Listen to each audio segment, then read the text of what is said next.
of Progress and Poverty. Progress and Poverty, we're going to read book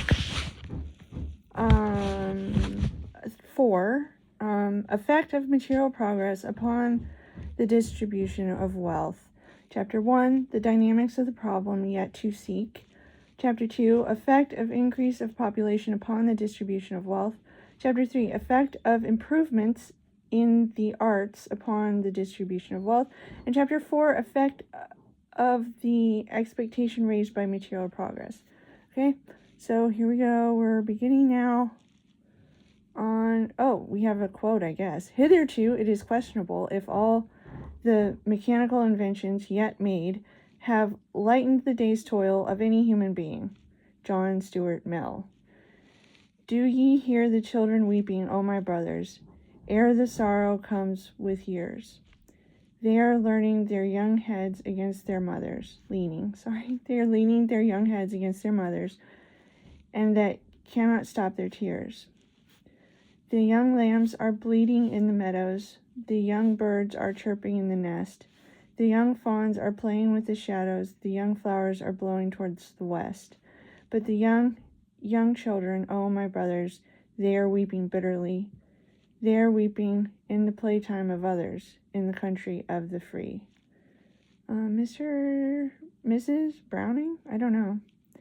I can't remember. Is MRS? I can't remember. Well, it doesn't matter. Anyway, Chapter 1, The Dynamic of the Problem Yet to Seek. This is it doesn't matter. In identifying rent as the receiver of the increased production which material progress gives, but which labor fails to obtain, in seeking that the antagonism of interests is not between labor and capital, as is popularly believed, but is in reality between labor and capital on one side and land ownership on the other. We have reached a conclusion that has most important practical bearings, but it is not worthwhile to dwell on them for now, for we have not yet fully solved the problem which was at the outset proposed. To say that wages remain low because rent advances is like saying that a steamboat moves because its wheels turn around. The further question is, what causes rent to advance? What is the force or necessity that, as productive power increases, distributes a greater and greater proportion of the produce as rent? The only cause pointed out by Ricardo as advancing rent is the increase of population, which by requiring larger supplies of food necessitates the extension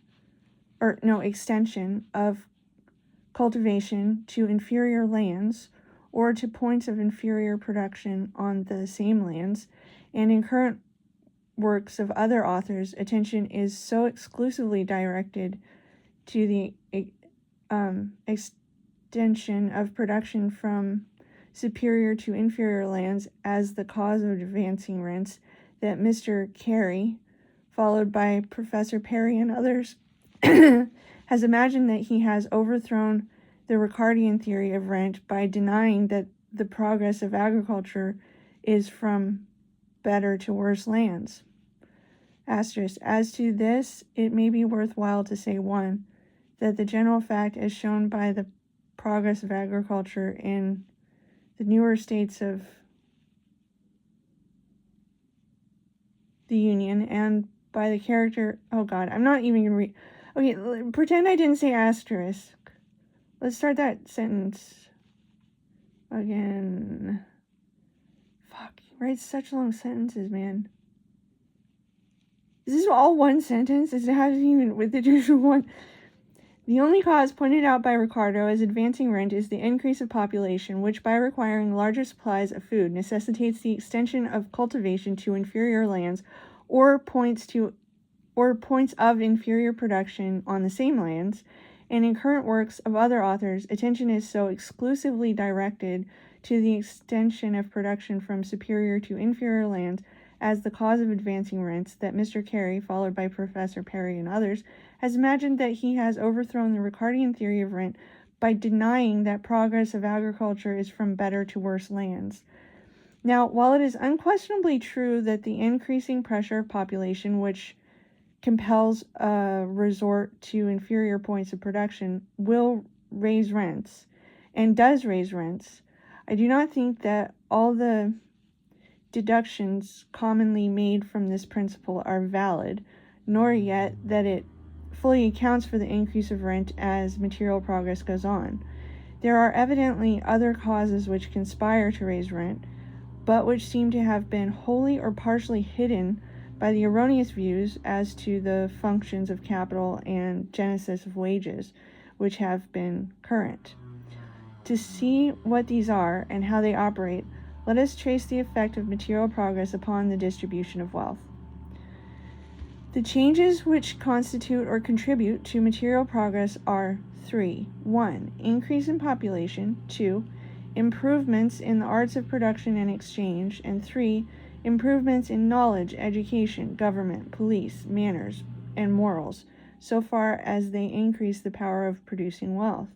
Material progress, as commonly understood, consists of these 3 elements or directions of progress, in all of which the progressive nations have for some time past been advancing through in different degrees. As considered in the light of material forces or economies, the increase of knowledge, the betterment of government, etc., have the same effect as improvements in the arts. It will not be necessary in this view to consider them separately. What bearing intellectual or moral progress, merely as such, has upon our problem, we may hereafter consider. We are at present dealing with material progress, to which these things contribute only as they increase wealth-producing power, and shall see their effects when we see the effect of improvements in the arts. To ascertain the effects of material progress upon the distribution of wealth, let us therefore consider the effects of increase of population apart from improvement in the arts, and then the effect of improvements in the arts apart from increase of population. Chapter 2. The effect of increase of population upon the distribution of wealth. The manner in which increasing population advances rent, as explained and illustrated in current treatises, is that the increased demand for subsistence forces production to inferior soil or to inferior productive points.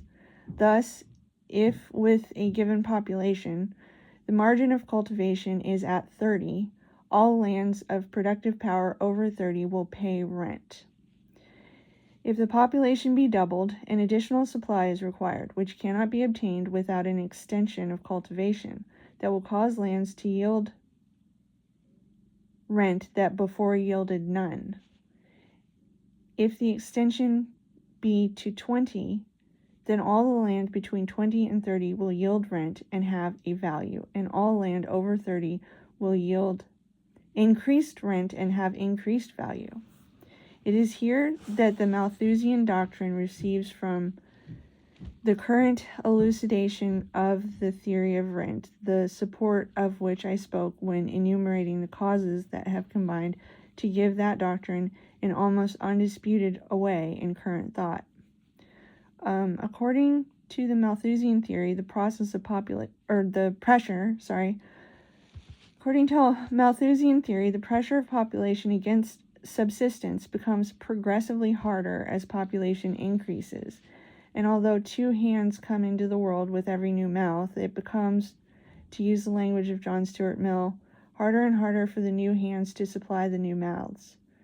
According to Ricardo's theory of rent, rent arises from the difference in productiveness of the lands in use, as explained by Ricardo and the economists who have followed him. The advance in rents, which experience shows accompanies increasing population, is caused by the inability of procuring more food except at a greater cost, which thus forces the margin of population to lower and lower points of production, commensurately increasing rent. Thus, the 2 theories, as I have before explained, are made to harmonize and blend, the law of rent becoming but a special application of the more general law propounded by Malthus, whatever, that got Malthusian, whatever, and the advance of rents with increasing population, a demonstration of its resistless operation. I refer to this incidentally because it now lies in our way to see the misapprehension which has enlisted the doctrine of rent in the support of a theory to which it in reality gives no countenance. The Malthusian theory has been already disposed of, and the cumulative disproof which will prevent the recurrence of a lingering doubt will be given when it is shown further on that the phenomena attributed to the pressure of population against subsistence would, under existing conditions, manifest themselves were population to remain stationary. The misapprehension to which I now refer, and which, to a proper understanding of effect of increase of population upon the distribution of wealth, it is necessary to clear up, is the presumption expressed or implied in all the current reasoning upon the subject of rent in connection with population, that the recourse to lower points of production involves a smaller aggregate produce in proportion to the labor expended, though that this is not always the case is clearly recognized in connection with agricultural improvements, which, to use the words of Mill, are considered, quote, as a partial relaxation of the bonds which confine the increase of population, end quote. But it is not involved even where there is no advance in the arts, and the recourse to lower points of production is clearly the result of the increased demand of an increased population. For increased population of itself, and without any advance in the arts, implies an increase in the productive power of labor. The labor of 100 men, other things being equal, will produce much more than 100 times as much as the labor of 1 man, and the labor of 1,000 men much more than 10 times as much as the labor of 100 men. And so, with every additional pair of hands which increasing population brings, there is a more than proportionate addition to the productive power of labor. Thus, with an increasing population, there may be a recourse to lower natural powers of production, not only without any diminution in the average production of wealth as compared to labor, but without any diminution to the lowest point. If population be doubled, land of but 20 productiveness may yield to the same amount of labor, as much as land of 30 productiveness could before yield. For it must not be forgotten, what often is forgotten, that the productiveness either of land or labor is not to be measured in any one thing, but in all desired things. A settler and his family may raise as much corn on land as 100 miles away from the nearest habitation as they could raise, but were their land in the center of a populous district. But in the populous district, they could obtain with the same labor as good a living from much poorer land, or from land of equal quality could make as good a living after paying a high rent, because in the midst of a large population their labor would have become more effective, not perhaps in the production of corn, but in the production of wealth generally, or the obtaining of all the commodities and services which are the real object of their labor. But even where there is a diminution in the productiveness of labor at the lowest point, that is to say, where the increasing demand for wealth has driven production to a lower point of natural productiveness than the addition to the power of labor from increasing population suffices to make up for, it does not follow that the aggregate production, as compared with the aggregate labor, has been lessened. Let us suppose land of diminishing qualities. The best would naturally be settled first, and as the population increased, production would take it in the next lower quality, and so on. But as the increase of population, by permitting greater economies, adds to the effectiveness of labor, the cause which brought each quality of land successively into cultivation would at the same time increase the amount of wealth that the same quality of labor could produce from it. But it would also do more than this. It would increase the power of producing wealth on all the superior lands already in cultivation.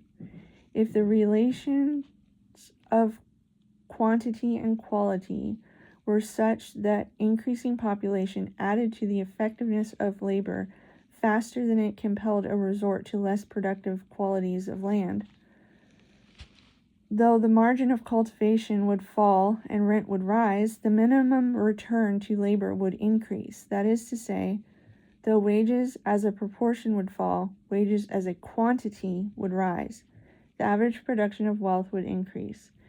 If the relations were such that the increasing effectiveness of labor just compensated for the diminishing productiveness of the land as it was called into use, the effect of increasing population would be to increase rent by lowering the margin of cultivation without reducing wages as a quantity, and to increase the average production.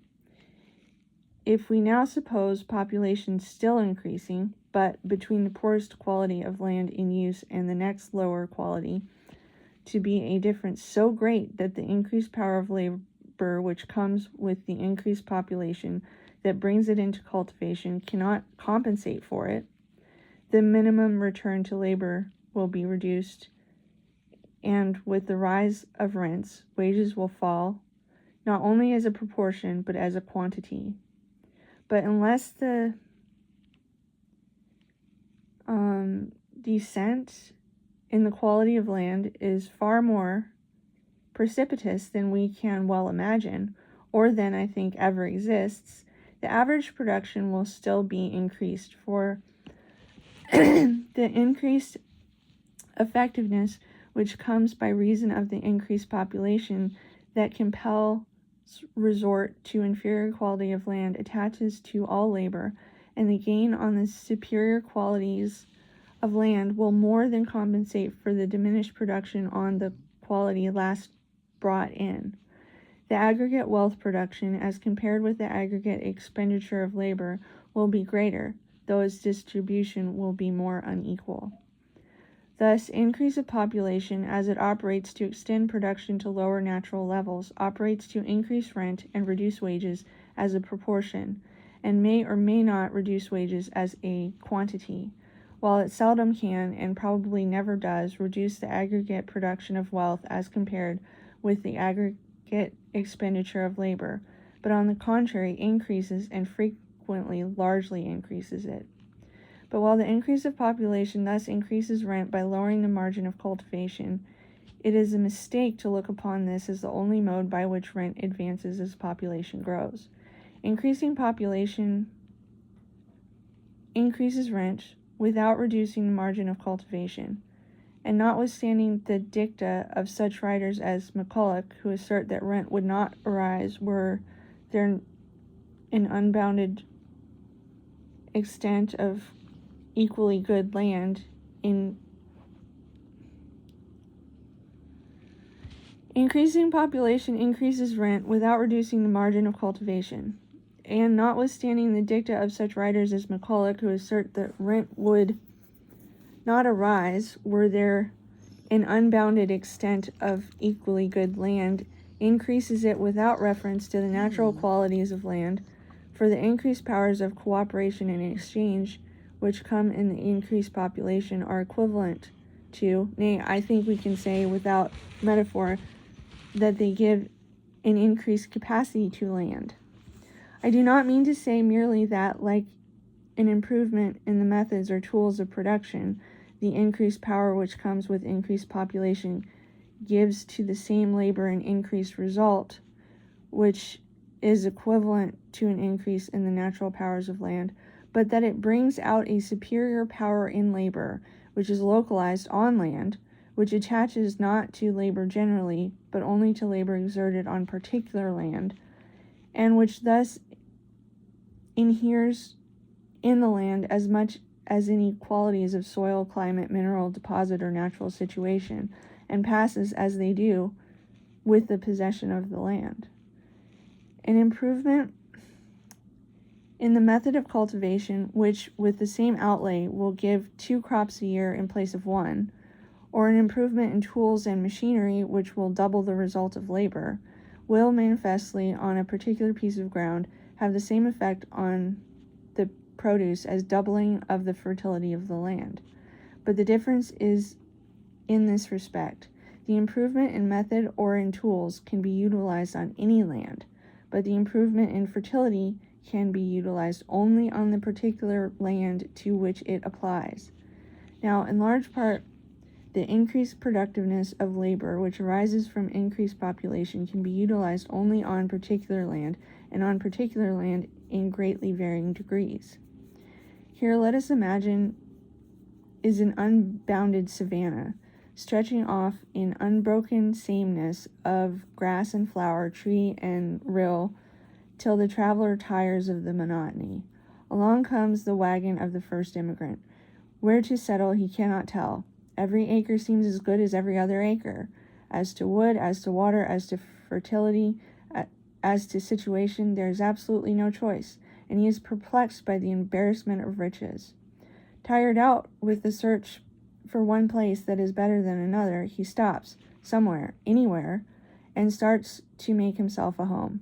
The soil is virgin and rich, game is abundant, the streams flash with the finest trout. Nature is at her very best. He has what, were he in a populous district, would make him rich, but he is poor. To say nothing of the mental craving, which would lead him to welcome the sorriest stranger, he labors under all the material disadvantage of solitude.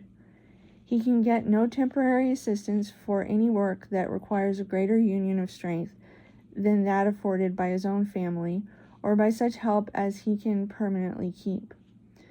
Though he has cattle, he cannot often have fresh meat, for to get a beefsteak he must kill a bullock. He must be his own blacksmith, wagon maker, carpenter, and cobbler, in short, a jack of all trades and master of none. He cannot have his children schooled, for to do so he must himself pay and maintain a teacher.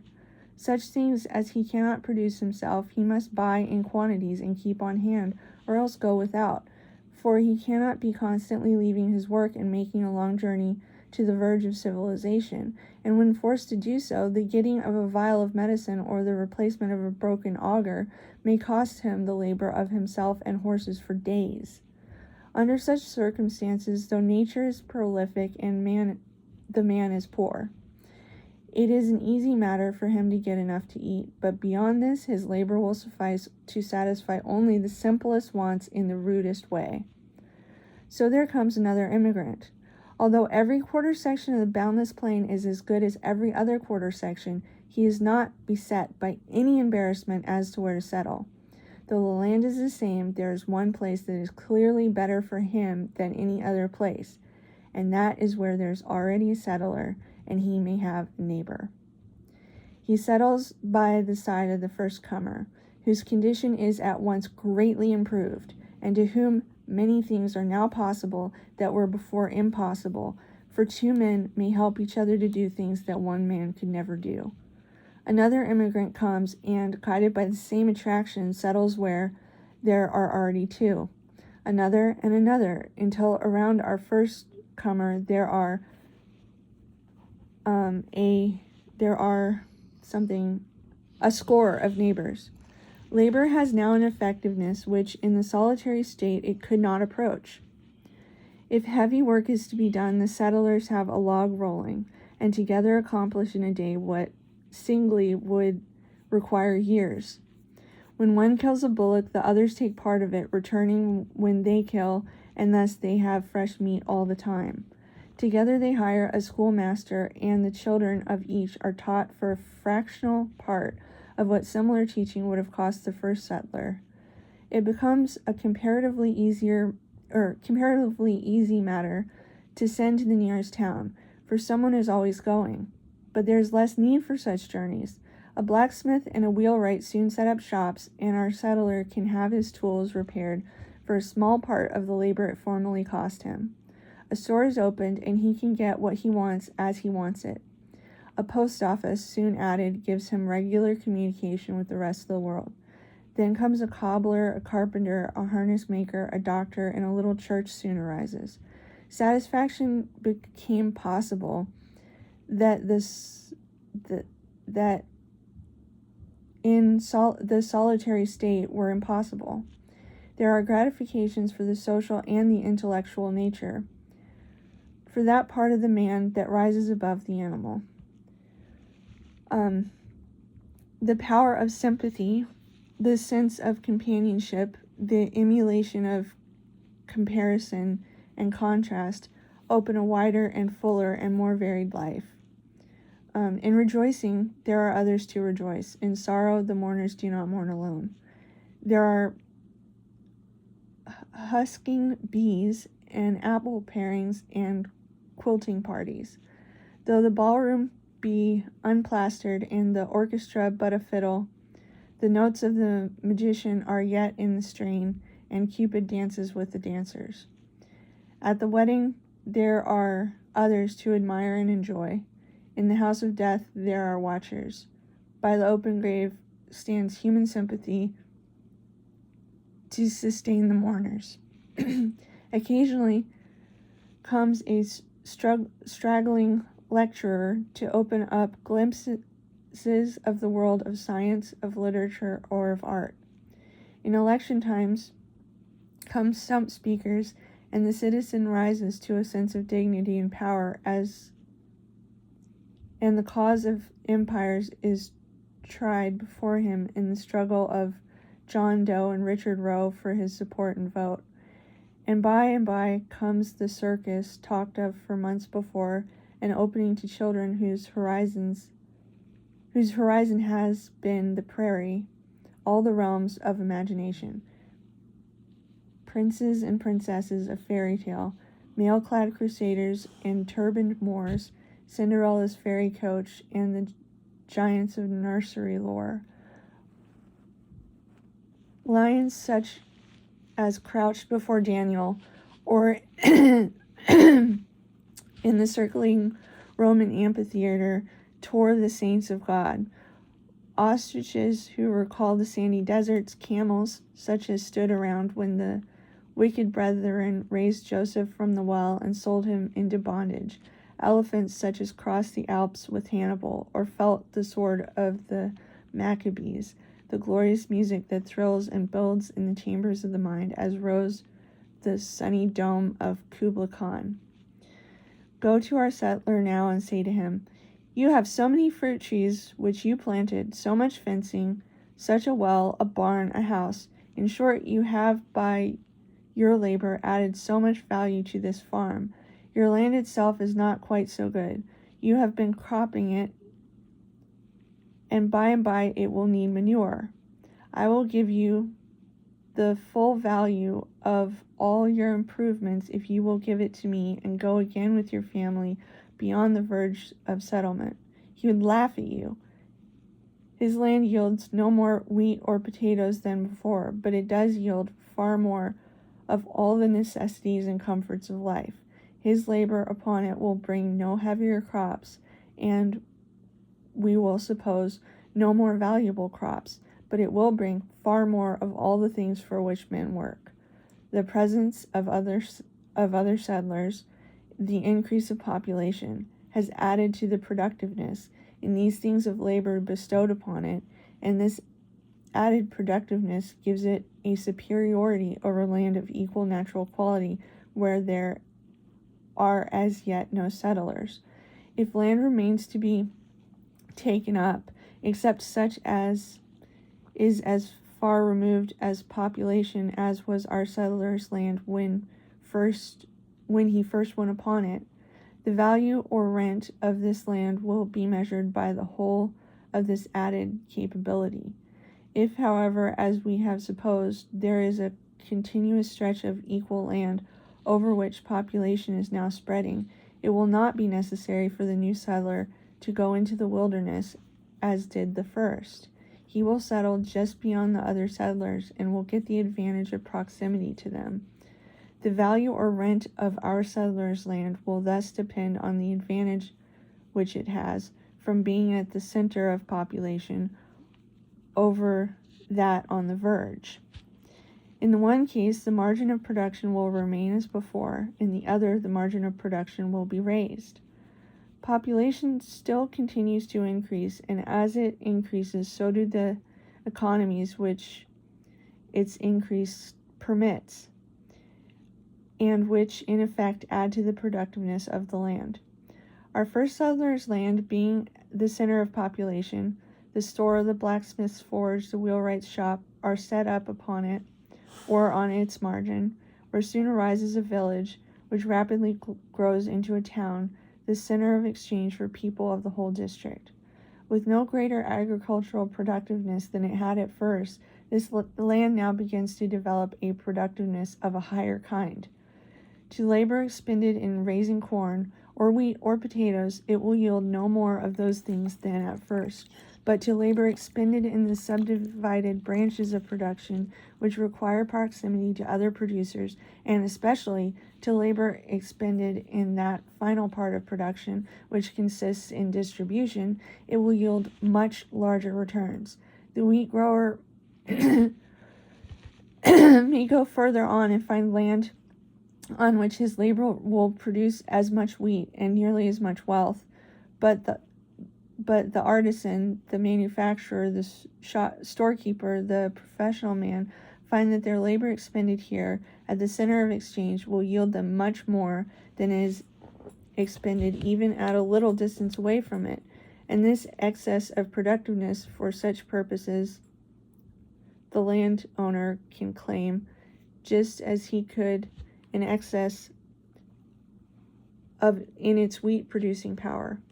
And so our settler is able to sell in building lots a few of his acres for prices which it would not bring for wheat growing if its fertility had been multiplied many times. With the proceeds, he builds himself a fine house and furnishes it handsomely. That is to say, to reduce the transaction to its lowest terms, the people who wish to use the land build and furnish the house for him, on condition that he will let them avail themselves of the superior productiveness which the increase of population has given the land. Population still keeps on increasing, giving greater and greater utility to the land and more wealth to its owner. The town has grown into a city, a St. Louis, a Chicago, or a San Francisco, and still it grows. Production is here carried on upon a great scale with the best machinery and the most favorable facilities. The division of labor becomes extremely minute, wonderfully multiplying efficiency. Exchanges of such volume and rapidity that they are made with the minimum of friction and loss. Here is the heart, here is the brain of the vast social organism that has grown up from the germ of the first settlement. Here has developed one of the great ganglions of the human world. Hither run all roads, hither set all currents, through all the vast regions round about. Here, if you have anything to sell, is the market. Here, if you have anything to buy, is the largest and choicest stock. Here, intellectual activity is gathered into a focus, and here springs that stimulus which is born of the collision of mind with mind. Here are the great libraries, the storehouses, the granaries of knowledge, the learned professors, the famous specialists. Here are museums and art galleries, collections of philosophical apparatus, and all things rare and valuable, and best of their kind. Here come great actors and orators and singers from all over the world. Here, in short, is a center of human life in all its varied manifestations. So enormous are the advantages which this land now offers for the application of labor, that instead of one man with a span of horses stretching over acres, you may count in places thousands of workers to the acre, working tier on floors raised one above the other, 5, 6, 7, 8 stories from the ground, while underneath the surface of the earth engines are throbbing with pulsations that exert the force of thousands of horses.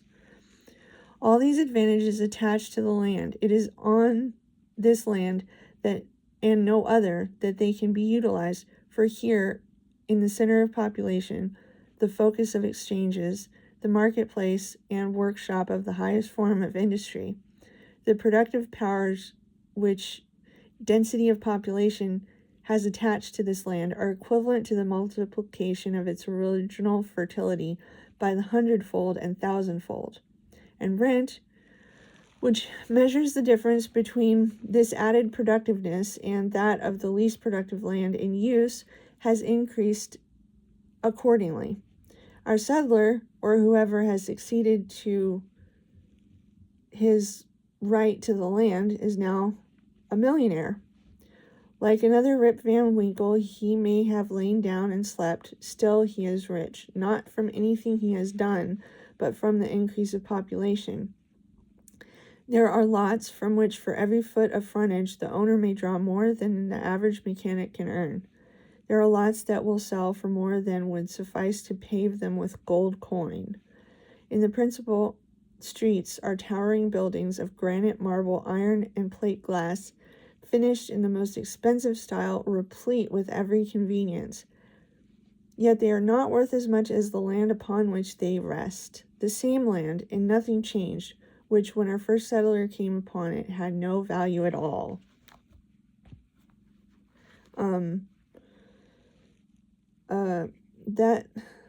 That this is the way in which the increase of population powerfully acts in increasing rent. Whoever in a progressive country will look around him may see for himself. The process is going on under his eyes.